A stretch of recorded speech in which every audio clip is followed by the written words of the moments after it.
Assalamualaikum warahmatullahi wabarakatuh. Selamat malam para pejuang cuan. Gimana kabar kalian di malam hari ini? Semoga kalian dalam keadaan sehat semua ya, dan saya doakan sukses semua tentunya buat kalian. Amin. Mantap jiwa ya. Dan tentunya buat teman-teman semua ya, buat rekan-rekan semua tetap semangat dan selalu kurangi sambat teman-teman ya. Dan buat rekan-rekan semua tetap ya doa terbaik buat kalian semua. Semoga kita di tahun 2024 ini diberi kehidupan yang lebih layak lagi gitu teman-teman. Intinya ya finansial kita ya, perekonomian kita itu tumbuh berkali-kali lipat gitu. Amin ya. Tetap ya kan kawan, secangkir kopi harus selalu ada buat menemani kesempatan di malam hari ini. Dimana kalau kita lihat untuk segi market cap teman-teman di sini mengalami kenaikan ya, tepatnya kali ini berada di area 2,42 triliun dolar, mengalami kenaikan sebesar 4,71%. Sedangkan Bitcoin dominans turun teman-teman ya. Dari range 54 sekian persen, kali ini berada di area 53,8%, dan Fair and Greed Indexnya masih sama di area berapa? 65 poin ya dalam kondisi greed. Dan di sini ada sedikit informasi yang cukup menarik teman-teman. Sebenarnya untuk Bitcoin sendiri udah nyentuh di area 66.000 something ya, mulai menunjukkan tanda-tanda positif, dan Ethereum ya kan, BNB, Solana, terus di sini XRP teman-teman ya, Toncoin, Dogecoin, Cardano, Avalanche, Shiba Inu ya. Kenaikan yang cukup luar biasa, kenaikan yang cukup mantap gitu teman-teman ya, karena di sini memang ada beberapa hal atau kabar bagus sebenarnya. Makanya kemarin waktu dikasih crash itu adalah momentum yang pas ya kan, saya bilang kemarin ya kan, ini momentum pas nih untuk melakukan akumulasi gitu ya. Mungkin teman-teman semua yang kemarin melakukan cut loss belum sempat beli lagi ya, mungkin nyesel juga gitu kenapa saya cut loss gitu ya kan. Banyak lah dari beberapa teman-teman yang bilang kemarin saya cut loss bang, ini kok malah hijau gitu ya kan, kemarin saya jual semua ini kok malah hijau berharap turun gitu ya. Sebenarnya kalau penurunan seperti itu teman-teman ya, kita sabar, jangan sampai cut loss gitu. Intinya kita persiapkan amunisi aja kalau kita memang punya amunisi, tapi kalau kita nggak punya amunisi ya udah pertahankan, hold ya, seperti itu teman-teman ya. Jadi di sini langsung saja kita menuju ke informasinya. Yang pertama adalah tentang Bitcoin halving teman-teman, dimana Bitcoin halving ini tinggal sekitar 4 hari 12 jam lagi ya, sekitar 4 harian, karena ini akan terjadi pada tanggal 20 April ya teman-teman. Tanggal 20 April kita akan melihat Bitcoin dibelah dua ya. Memang yang akan berdampak signifikan terlebih dahulu tentunya ke Bitcoin tersebut, karena ini adalah event daripada Bitcoin teman-teman, bukan ke altcoin. Cuman yang perlu kita ketahui bersama adalah dimana Bitcoin ini adalah sebagai kiblatnya altcoin ya. Altcoin itu apa? Altcoin itu adalah token-token atau koin-koin selain Bitcoin, teman-teman, seperti itu ya. Dan kenaikan Bitcoin atau penurunan Bitcoin juga akan berdampak terhadap altcoin. Maka dari itu halving ini juga cukup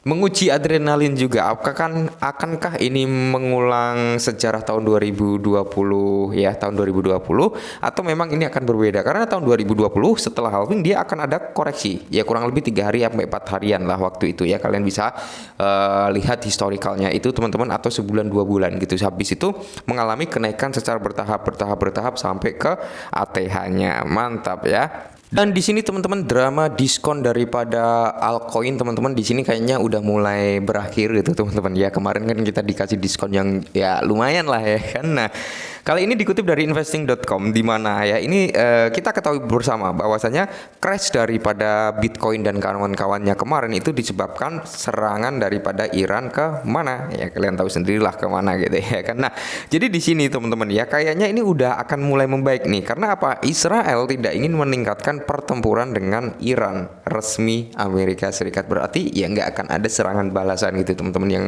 notabene ini udah mulai mendingin ya.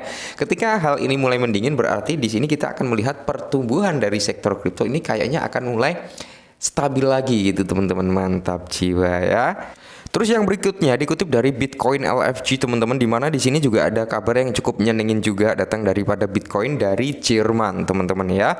Nah, di mana Jerman menjadi besar karena Bitcoin. Nah, LBPY ya, bank federal terbesar di Jerman menawarkan Bitcoin nih ya kan, dan layanan penyimpanan kripto untuk memenuhi permintaan perusahaan meningkat. Nah, jadi bukan hanya Bitcoin aja teman-teman, di mana bank terbesar di Jerman ini menawarkan Bitcoin ini dan layanan penyimpanan kripto. Kripto itu kan menyangkup sangat luas ya. Bisa ya ke altcoin juga. Jadi ini nanti akan sangat-sangat menarik. Adopsi terhadap Bitcoin dari sektor perbankan ini kayaknya udah mulai jalan ya kan, mungkin nanti akan melihat adopsi lintas negara gitu teman-teman ya.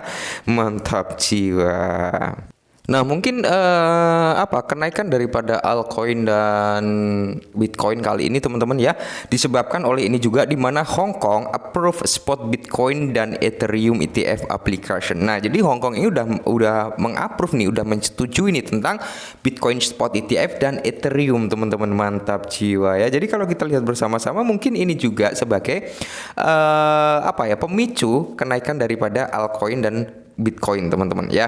Jadi di sini Hong Kong menyetujui aplikasi spot Bitcoin dan Ethereum. Oke, jadi di sini kalau kita lihat ya kan, Hong Kong telah menyetujui aplikasi spot Bitcoin ya dan Ethereum (ETH) ETF Exchange Trade Fund. Nah, wilayah ini merupakan wilayah kedua yang melakukan serupa pada tahun 2024 menyusul keputusan bersejarah SEC Komisi Sekuritas dan Bursa yang menyetujui 11 ETF Bitcoin spot di Amerika Serikat. Namun meskipun Amerika Serikat telah menyetujui 11 ETF Bitcoin spot, negara tersebut belum memberi lampu hijau pada ETF Ethereum. Menurut beberapa analis, spot ETH ETF dapat disetujui di Amerika Serikat akhir tahun ini ya. Memang kalau kita mengacu pada Ethereum ETF teman-teman di bursa Amerika Serikat sana ya, SEC ini belum belum mengasih lampu hijau. Cuman kalau kita mengacu pada Hong Kong ini udah mulai ngasih lampu hijau ya. Ketika ETF Ethereum ini terapprove, mungkin token-token ekosistem daripada Ethereum juga akan mengalami kenaikan seperti apa PP ya kan. Terus Shiba ya. Terus ada beberapa altcoin lainnya yang notabene berada di dalam ekosistemnya Ethereum gitu teman-teman. Mantap jiwa ya. Dan kalau kita mengacu pada pergerakan token meme teman-teman ya, token meme seperti PP, seperti Shiba ya kan. Terus ada Wen, ada Omnicat ya kan. Ini udah mulai menunjukkan tanda-tanda yang cukup positif. Udah mulai melakukan recover Floki juga ya. Jadi sebenarnya kemarin itu adalah momen yang pas untuk kita melakukan akumulasi. Terus timbul pertanyaan dari beberapa teman-teman, Bang masuk sekarang telat nggak? Ya kita kembali lagi, tujuan kalian untuk nunggu bulan atau hanya untuk cari cuan sesaat gitu teman-teman ya. Sebenarnya kalau masuk sekarang teman-teman ya itu belum ada kata telat sih, karena kenaikannya belum cukup signifikan juga. Tapi jangan all in juga gitu teman-teman ya. Tetap ketika kalian punya $100 ya sisakan dulu. Ya kalian masuklah $40-nya, turun lagi masuk 40 lagi, turun lagi sisanya masukin lagi kayak gitu teman-teman. Sistem dollar cross averaging ya. Yang dimana banyak orang yang full senyum juga kemarin yang melakukan penyerokan, dan beberapa dari teman-teman juga udah ada yang bilang, Bang, terima kasih saya udah cuan nih hari ini gitu ya. Mantap jiwa, syukurlah kalau kalian udah cuan teman-teman ya. Dan ada yang ngeluh, ada yang kesel juga, Bang, karena cut loss saya rungkat gitu ya. Memang cut loss bikin rungkat ya.